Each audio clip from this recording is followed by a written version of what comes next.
Menghilangkan kebosanan di posko pengungsian, anak-anak pengungsi isi waktu di sore hari dengan membaca buku. Tak hanya anak-anak, orang dewasa pun tidak menyia-nyiakan perpustakaan keliling ini. Membaca buku, inilah salah satu aktivitas pengungsi di sore hari. Pengungsi anak-anak memanfaatkan hari-harinya di pos pengungsian Gor Swecapura untuk membaca. Banyaknya mobil perpustakaan keliling baik milik pemerintah maupun relawan membuat buku yang tersedia pun bervariasi. Anak-anak bebas memilih buku sesuai dengan keinginan mereka. Mulai dari buku cerita, buku pelajaran, dan buku lainnya yang bersifat edukatif. Tidak hanya membaca, anak-anak di pengungsian juga diajak bermain sekaligus memberikan pendidikan kepada anak-anak pengungsi. Seperti yang dilakukan oleh Wahana Visi Indonesia Lembaga Kemanusiaan yang bergerak di bidang tanggap darurat.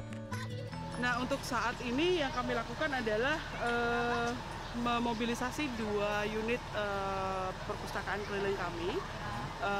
Itu di situ ada film-film edukasi, anak-anak bisa membaca, dan juga fasilitator kami yang terlatih untuk melakukan perlindungan anak dan juga bermain bersama anak-anak untuk sedikit meringankan beban mereka selama hidup di dalam pengungsian ini.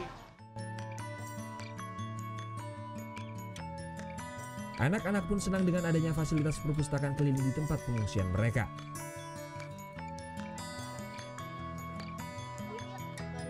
Seperti 3 siswa kelas 3 dan 5 sekolah dasar ini. Saya buku matematika. Kamu suka matematika? Aku matematika. Kamu buku apa? Serigala. Lagi gorila. Oh, gorila. Terus? Kalau kamu tadi buku apa? Kamu mewarnai tadi ya? Ya. Mewarnai apa? Tentang hujan. Oh, hujan. Bunga. Kamu suka bunga?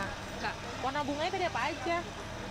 Kuning, merah, putih. Oh, putih. Coklat. Tidak hanya anak-anak, perpustakaan keliling ternyata dimanfaatkan oleh sejumlah pengungsi dewasa untuk mengisi waktunya di sore hari. Surya Sanjaya melaporkan untuk NET. Udah selesai kan nontonnya? Nah, jadi jangan lupa buat like, komen, dan subscribe ya.